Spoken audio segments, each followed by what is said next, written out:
For 10 years, my wife Lydia and I had what I thought was a solid marriage. We met in college, married young, and built a good life together.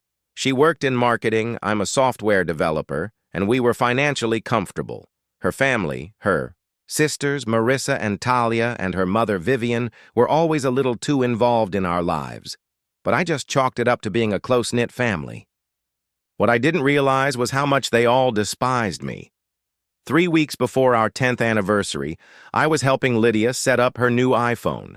While syncing her data, her laptop screen lit up with notifications. I saw a WhatsApp message from a group chat titled Operation Divorce Dan. My name is Daniel. My blood ran cold, but I opened it. The chat included Lydia, Marissa, Talia, and Vivian. The messages dated back months, and they'd been plotting for 6 months. Marissa's message read, "He's so oblivious." Talia replied, "I already called the moving company. We can clear his stuff out while he's at work on Thursday. Everything goes to storage unit 247 on 5th Street. Vivian added, "My lawyer friend has the divorce papers ready. Dan will be served right at the party. He'll be homeless by 6 p.m. Lydia sent a laughing emoji and said, "We should film it for TikTok. Watch this loser get what he deserves. 10 years of pretending to love this pathetic man, and I can finally be free." They'd been waiting for the right moment to ruin me, and they believed our anniversary was it. They thought I was a pathetic, comfortable programmer who needed to be taken down a peg. I wasn't stupid. I had noticed the coldness, the hushed conversations, and the way they looked at me. For years, I had been quietly preparing, making sure. I was legally and financially protected if Lydia ever tried to leave me with nothing. They had no idea about my side projects and investments. I'm far from just an unknown programmer. All my assets were in my name alone. While they were planning for 6 months, I had been deliberately preparing for 4 years.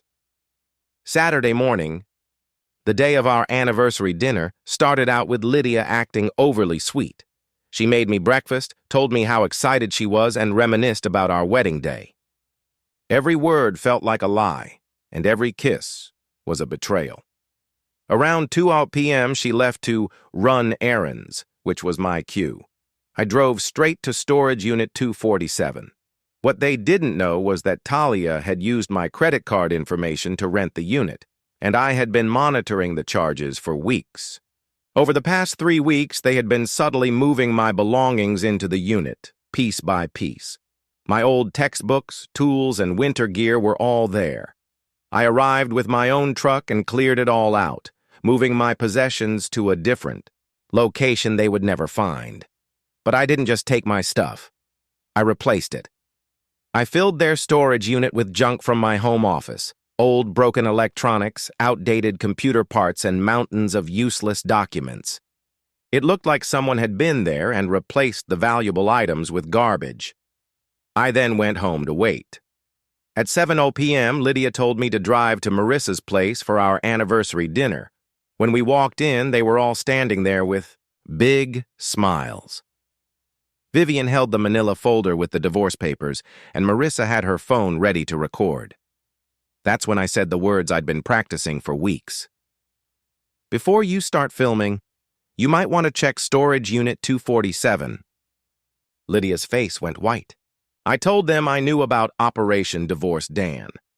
I took out my phone and began reading their own messages back to them. The room erupted. Lydia screamed that I had invaded her privacy, and Vivian demanded to know how I had gained access to their private chat. They couldn't deny what they had written. They tried to claim it was just harmless venting, but I showed them screenshots from the day before, confirming their plans. After an hour of screaming, I revealed more. I told them the storage unit was empty, and that their moving company would show up to an empty space. I also told them that I'd been recording our conversations for weeks and building a case against their conspiracy to defraud me. Vivian, now enraged, threatened to use her connections to ruin me. So I called their bluff. I pulled out my phone and called 911 right in front of them, reporting identity theft and credit card fraud. They immediately fell silent. Lydia and I drove home in complete silence. She later tried a new approach, apologizing and claiming her family pressured her. She said she wanted to fix our marriage and even suggested a post-nuptial agreement, but I didn't believe a word of it. This was just the beginning. The real punishment began on Monday morning. I had spent 4 years not just securing my own finances, but also gathering intelligence on each of them. They saw a quiet coder, but they had no idea of my true capabilities. Lydia works for a small marketing firm. For the past 2 years, I had been directly contracting with 3 of her company's largest clients. At 8:01 a.m., I emailed those clients with detailed proposals, offering to manage their entire digital presence for a fraction of what they were paying Lydia's firm. Within 90 minutes, her company lost 60% of its revenue. Marissa works as a rental property manager. I knew her boss, Brandon, from college. I called him at 10 a.m. and detailed how Marissa had used company resources and tenant information for personal vendettas. By noon, she was in a meeting with HR. Talia, a part-time dental assistant, relied on weekend catering gigs. Her business thrived on social media referrals. I spent Monday afternoon writing public social media posts about how a food organizer had conspired with family to ruin my anniversary, tagging every local event and wedding business. By Tuesday morning, she had lost 3 catering jobs and was receiving messages from clients canceling their bookings. But Vivian was the main event. She had threatened me with her husband's powerful network. Her late husband's construction company was still licensed, which she used for tax purposes. On Tuesday afternoon, I filed formal complaints with the State Contractor Licensing Board and local business regulators, expressing concerns about the company's inactivity and potential legal issues. By Wednesday evening, they were all at my house. Lydia was screaming that I was destroying their livelihoods. Marissa was frantic, worried about losing her job and car.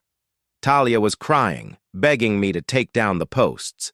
Vivian, however, was calm. She asked me what it would take for me to stop.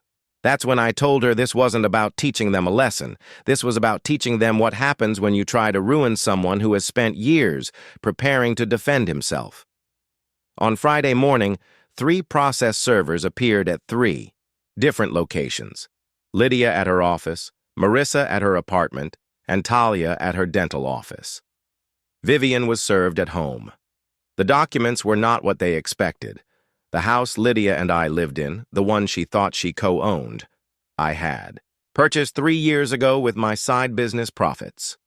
Her name was never on the deed. The document she received was an eviction notice, giving her 30 days to leave. I had also been doing web development for the company that owned Marissa's apartment building. I had informed them of her misuse of resources, and her notice was a lease termination due to policy violations. The elderly couple who owned Talia's rental house were my online property management clients. When I notified them of her involvement in a harassment campaign, they refused to renew her lease. Vivian's business, the source of her threats, had legal gray areas. My complaints led to a review of her mortgage, and minor technical infractions gave the bank grounds to cancel her loan. Her document was a foreclosure warning. They all tried to negotiate, beg, and plead. Lydia offered to sign a post-nuptial agreement and cut off her family. Marissa offered to work for me for free. Talia cried and offered her savings. Vivian, however, remained defiant, claiming her connections would still protect her. But I had already researched her husband's network. It was just a collection of old business cards. His death had left her with more debt than assets, and my actions were the final blow that exposed her struggles. By Sunday, they were all broken. Lydia was sleeping in her car. Marissa was living in a laundromat parking lot. Talia was in her car at Walmart. Vivian was facing foreclosure. They came to my door one last time, defeated and terrified, begging for forgiveness. I told them that their actions had consequences, and they were now experiencing them. The only difference between their plan and mine was that I had succeeded. As I closed the door, I heard them outside, talking about where they were going to sleep that night. They had named their plot Operation Divorce Dan. They wanted to watch me lose everything and laugh. Instead, they are now homeless, while I'm living happily in my home, financially secure and finally free.